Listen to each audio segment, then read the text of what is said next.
Ini kasus kehamilan 34 menjelang 35 minggu, di mana sebenarnya pasien ini dikirim karena ada kecurigai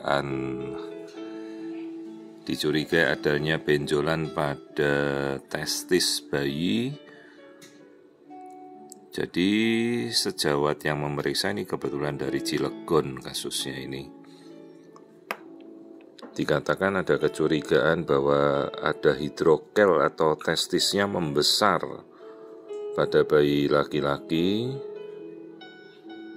Hanya tidak jelas diagnosanya karena pasien ini juga baru pertama kali pindah ke dokter sejawat tersebut.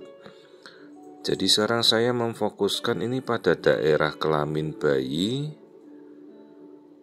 Ini bagian yang saya amati ini adalah bagian dari area bokong bayi.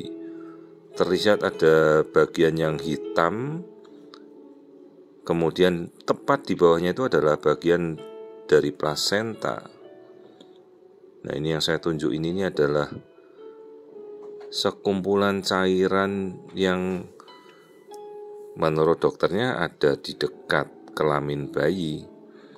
Sementara dari kondisi ini bukan menempel pada tubuh si bayi, ini menempel pada plasenta. Jadi yang kita lihat ini adalah selubung darah yang sudah lepas dari tempat menempelnya plasenta atau ari-ari. Jadi yang hitam itu adalah darah yang masih segar, baru saja lepas plasentanya. Jadi kira-kira kalau lepas sebanyak itu, nah ini yang kita tunjuk ini darah segar, berarti kira-kira ini sudah 15% sampai 20% plasenta ini lepas. Hati-hati, ini kasus yang sangat berbahaya karena plasenta apabila lepas 50% saja dia tidak bisa menyerap makanan, oksigen bayi habis, dan tidak akan ada waktu lama bayi itu akan meninggal. Ini adalah kasus solusio plasenta atau abrupsio plasenta dengan awalnya terjadi hematom. Hematom itu ada perdarahan di bawah ari-ari yang sedemikian luasnya. Jadi kalau sudah sampai ari-ari lepas 20%, prosesnya itu akan berjalan sedemikian cepat, tidak nyampai 1 kali 24 jam itu akan bisa berakibat plasenta lepas seluruhnya. Biasa akibat kontraksi si ibu yang sedemikian kuat, mungkin ada benturan atau dia habis terjatuh. Jadi ini adalah suatu kondisi solusio plasenta atau plasenta abrupsio yang terjadi akibat darah yang tertimbun di bawah perlengketan ari-ari ke dinding rahim. Jadi ini bukan kasus hidrokel yang katanya dekat sekali dengan kelamin bayi, bukan, ini bayinya normal. Jadi yang dikira dicurigai cairan pada testis bayi itu adalah darah dari plasenta, di mana plasentanya sudah lepas hampir 20%. Jadi dalam kondisi seperti ini adalah suatu tindakan emergensi yang harus segera kita ambil. Hanya tentunya kita kembali pada prosedural bahwa ini adalah pasien rujukan di mana kita juga harus memberitahu dokter yang merujuk agar dari rumah sakitnya segera mengambil tindakan secepatnya untuk melahirkan bayi meskipun ini masih prematur, jadi belum genap memasuki 37 minggu. Masalahnya kalau ini kita tunda, plasenta lepas 50% saja bayi akan meninggal. Karena ari-ari sudah tidak bisa lagi menyerap oksigen dan bayi akan langsung dalam kondisi anemia berat, juga akan kekurangan oksigen. Jadi ini ada suatu tindakan yang segera harus kita ambil. Ya, kemudian kita berkoordinasi dengan dokter di wilayah perujuk agar segera mengambil tindakan. Jadi ini sudah hampir mendekati 50% nantinya dalam waktu yang cepat ini akan lepas. Kasusnya sendiri kemudian setelah pasien kembali,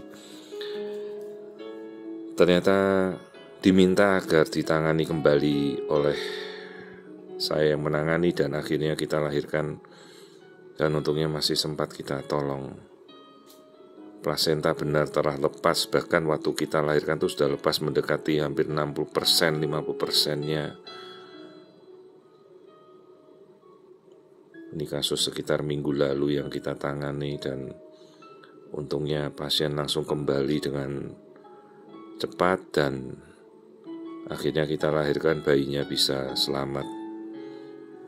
Karena ini adalah resiko yang paling berbahaya. Begitu ari-ari lepas, perdarahan di rahimnya ini akan sangat banyak sekali, sehingga bahkan rahim kemungkinan juga tidak mau berkontraksi ya kalau sudah perdarahan hebat. Sementara ini aliran darah masih bisa mengalir dengan baik. Namun begitu kita sudah ketahui kasus ini kita tidak punya waktu banyak lagi. Dalam 1 kali 24 jam ini harus sudah dilahirkan. Karena prosesnya semakin melepas, dia akan semakin progresif sampai ari-ari lepas total. Dan dia berakibat akan fatal bagi ibu dan bayinya. Ini kemudian kita mengukur biometrinya bayi ini masih setara 34 minggu. Jadi ini ada sebuah kasus solusio plasenta, dengan plasenta sudah lepas 20% menuju proses progresif sebelum plasenta itu lepas seluruhnya dari tempat implantasi atau menempelnya pada dinding rahim. Jadi untung saja dokternya meskipun bukan yang rutin memeriksa, meskipun tidak diketahui ini diagnosanya apa, tapi paling tidak beliaunya sudah mencurigai ada sesuatu keanehan yang mungkin katanya hanya menempel pada tubuh bayi. Ternyata bukan, ternyata cairan yang menempel pada dekat testis bayi itu adalah darah yang sudah terakumulasi akibat, nah ini bagian ini adalah darah semua yang sudah terakumulasi akibat plasenta yang lepas. Bayi akhirnya berhasil kita selamatkan, dan tidak butuh waktu lama kemudian bisa pulang dari perinatologi atau NICU unit, karena bayinya lahir dengan apgar yang baik, oksigennya masih baik. Jadi untunglah tertangani dengan baik, dan perdarahan meskipun banyak bisa kita atasi. Pada saat kita lahirkan itu ari-ari sudah lepas hampir 50-75%. Nah, ini adalah gambaran dari solusio plasenta atau ari-ari yang lepas dari tempat menempelnya. Ini hal yang sangat-sangat berbahaya.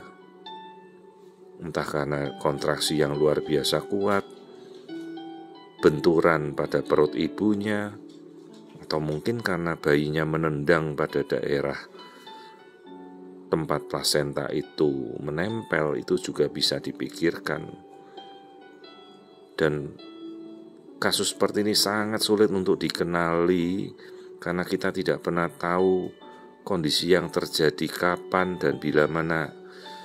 Andai saja pasien ini tidak kontrol, makanya pada masa-masa trimester akhir ini kita anjurkan setiap minggu pasien sudah harus melakukan pemeriksaan rutin. Karena kita tidak akan pernah tahu kondisi seperti ini bisa terjadi kapan saja. Dan untung sekali pasien ini pas melakukan kontrol terakhir.